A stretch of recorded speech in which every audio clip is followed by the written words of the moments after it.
Hey everybody, this is advocate Shifali और आप देख रहे हैं मेरा channel GD school of law. दोस्तों, पिछली वीडियो में हमने हिंदू सक्सेशन एक्ट के एक बहुत ही इंपॉर्टेंट टॉपिक सेक्शन 6 के बारे में बात करी थी, जो डॉटर्स राइट टू प्रॉपर्टी के बारे में बताता है। यानी कि ये बताता है कि बेटियों का अपने दादाओं परदादाओं की प्रॉपर्टी पर क्या अधिकार है। और आज के इस वीडियो में भी हम हिंदू सक्सेशन एक्ट के ही एक ऐसे टॉपिक के बारे में बात करेंगे जो तो ना सिर्फ इम्पोर्टेंट है बल्कि अक्सर एग्जामिनेशन में आने वाला टॉपिक है। सो ध्यान से इस टॉपिक को सुनना, ये आपके बहुत ही काम आएगा। दोस्तों, वीडियो स्टार्ट करने से पहले अगर आपने मेरा चैनल अभी तक सब्सक्राइब नहीं करा है तो जल्दी जल्दी जाके उसको सब्सक्राइब कर ले, ताकि अपकमिंग वीडियोस की अपडेट्स आपको मिलती रहे। अब हम बढ़ते हैं हमारे आज के टॉपिक पर, जो कहता है कि इंटरस्टेट सक्सेशन क्या है। Interstate succession means when a person dies without writing his will, यानी कि अगर किसी पर्सन की मृत्यु बिना विल लिखे हो जाती है तो उसकी प्रॉपर्टी उसके फैमिली मेंबर में किस किस को डिवाइड होगी, किस किस रेशो में डिवाइड होगी, ये सब इंटरस्टेट सक्सेशन के अंडर जो रूल्स प्रोवाइड करे गए हैं उनमें बताया गया है। 2005 की अमेंडमेंट के बाद ये सक्सेशन 4 क्लासेस में डिवाइड करी गई है। सबसे पहले हम एग्जांपल से इस टॉपिक को समझेंगे।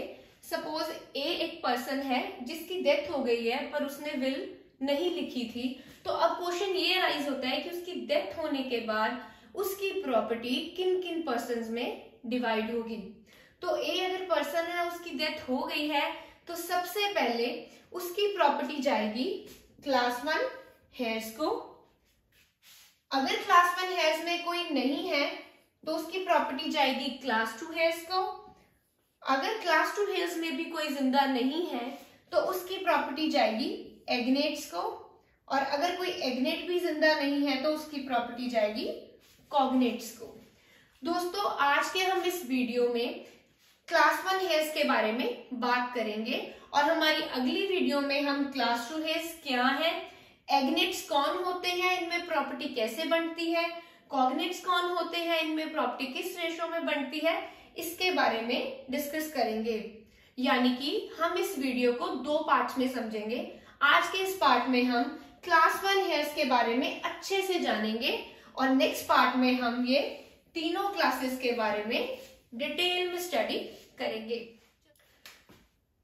सपोज एक पर्सन है और बिना विल लिखे इसकी डेथ हो जाती है, तो क्वेश्चन ये राइज होता है कि इसकी प्रॉपर्टी किस किस में बटेगी। तो सबसे पहले इसकी प्रॉपर्टी जाएगी इसके सन को, इसकी डॉटर को, इसकी विडो यानी कि विधवा को और इसकी मदर को। और अब क्वेश्चन राइज होता है कि अगर इनमें से भी कोई नहीं है या फिर ये जो सन है, ये सन की डेथ इसके फादर से पहले ही हो चुकी है, यानी कि जो पर्सन बिना विल लिखे मर गया है उसके बेटे की डेथ उससे पहले ही हो चुकी है, तो अब प्रॉपर्टी किस में बटेगी। तो इस कंडीशन में प्रॉपर्टी सबसे पहले जाएगी son of predeceased sun. Son of predeceased son मतलब उसके पोते को जाएगी। देन उसकी property daughter of predeceased son. Daughter of predeceased son मतलब उसकी प्रॉपर्टी जाएगी पोती को। ऐसे ही अब डॉटर है, अब डॉटर भी अपने फादर से पहले मर चुकी है, यानी कि जो फादर बिना विल लिखे मरा है उसकी जो डॉटर है उसकी डेथ से भी पहले हो चुकी है। तो इस कंडीशन में उस डॉटर का जो भी बेटा है, यानी कि सन ऑफ प्रीडिसेस डॉटर, हिंदी में जानिए तो जो भी उसका नाती है उसको जाएगी ये प्रॉपर्टी। और अगर उसकी कोई भी नातिन है, यानी कि डॉटर ऑफ प्रीडिसेस डॉटर, उसमें प्रॉपर्टी डिवाइड होगी। उसके बाद उस बेटे की जो भी विधवा है, यानी कि window of predeceased sun, property किसको जाएगी, उस विडो को जाएगी।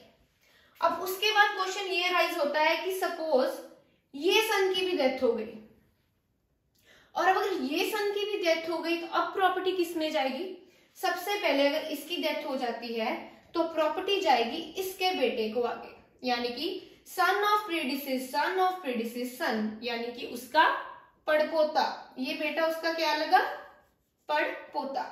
और उसके बाद ये प्रॉपर्टी जाने वाली है उसकी पोती को, यानी कि daughter of predeceased son of predeceased सन। अब पड़पोता और पड़पोती में प्रॉपर्टी डिवाइड होगी। उसके बाद ये प्रॉपर्टी किसको जाने वाली है? Window of predeceased son of predeceased सन, यानी कि जो उस पोते की विधवा है, ये पोता जिसकी डेथ हुई थी उसकी जो भी विधवा है उसको जाएगी ये प्रॉपर्टी। ठीक है, अब हम देखते हैं कि ये जो नातिन है यानी कि डॉटर ऑफ प्रीडिसीज डॉटर, पहले तो मैं आपको ये बता दूं, ये नातिन के पास प्रॉपर्टी तभी जाएगी अगर इस डॉटर की डेथ हो गई है। अगर इस डॉटर की डेथ ही नहीं हुई है तो इस नातिन के पास प्रॉपर्टी पास नहीं होगी। और अब हम बात करते हैं, अगर इस नातिन की भी डेथ हो जाती है यानी कि डॉटर ऑफ प्रीडिसीज डॉटर भी अगर मर जाती है तो उसकी प्रॉपर्टी आगे जाएगी son of predeceased daughter of predeceased daughter, यानी कि उसके पड़नाती को जाएगी, और डॉटर ऑफ प्रीडिसीज डॉटर यानी कि पड़नातिन को जाएगी। यानी कि अगर इस नातिन की डेथ हो जाती है तो ये प्रॉपर्टी आगे जाती है पड़नाती या पड़नातिन को। अब उसके बाद लास्ट टू हम पढ़ेंगे पार्ट्स में प्रॉपर्टी किन किन में डिवाइड होगी। अगर इनमें से भी कोई नहीं बचा तो प्रॉपर्टी जाएगी daughter of predeceased son of predeceased daughter, यानी कि मर चुकी लड़की के मर चुके लड़के की लड़की को जाएगी। और उसके बाद ये प्रॉपर्टी जाएगी डॉटर ऑफ प्रीडिसीज सन, यानी कि मरे हुए लड़के की मर चुकी लड़की के पास ये प्रॉपर्टी जाने वाली है। दोस्तों ये टॉपिक थोड़ा सा देखने में टिपिकल जरूर लग रहा है, पर ये टॉपिक बहुत ही इंटरेस्टिंग है। हम अब एक बार इसका क्विक रिव्यू लेंगे ताकि आपको कोई भी कंफ्यूजन ना हो। तो अगर इस पर्सन की डेथ हो जाती है विदाउट विल लिखे तो सबसे पहले उसकी प्रॉपर्टी जाएगी उसके सन के पास, यानी कि उसके बेटे के पास, बेटी के पास, उसकी विधवा के पास, उसकी माँ के पास। और अगर उस सन की भी डेथ अपने फादर से पहले हो जाती है तो प्रॉपर्टी जाएगी उसके पोते के पास, जिसको हम बोलते हैं सन ऑफ प्रीडिसीज सन। और उसके बाद जाएगी प्रॉपर्टी उसकी पोती के पास, जिसको हम बोलते हैं डॉटर ऑफ प्रीडिसीज सन। इसी तरह अगर उस मरने वाले पर्सन की बेटी की डेथ हो जाती है तो सबसे पहले उसकी प्रॉपर्टी जाएगी उसके नाती और नातिन के पास, और इसके बाद उस बेटे की जो विधवा है उसके पास प्रॉपर्टी जाएगी। उसके बाद अगर उस पोते की भी डेथ हो जाती है तो उसकी प्रॉपर्टी जाती है पड़पोते के पास और पड़पोती के पास, और उसके बाद ये प्रॉपर्टी पास होगी उस पोते की विधवा के पास।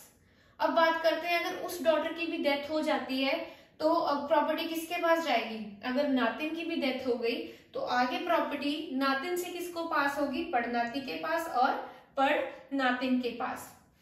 और अगर इनमें से भी कोई नहीं बचता है तो एट द एंड ये प्रॉपर्टी किसके पास जाएगी? नाती की लड़की के पास या पोते की लड़की के पास।